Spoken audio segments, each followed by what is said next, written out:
Страх расставания – это как стоять на краю, еще не упал, но уже кружится голова.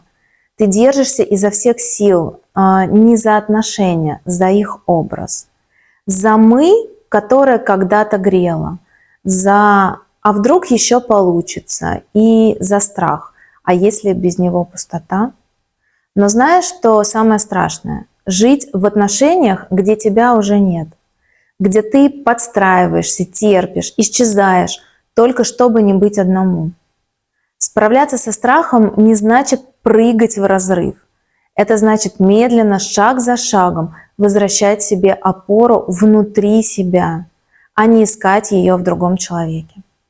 Разрыв – это не конец, это переход, иногда к себе. А страх, он уходит. Когда ты выбираешь не быть просто с кем-то, а быть рядом с собой в любых отношениях.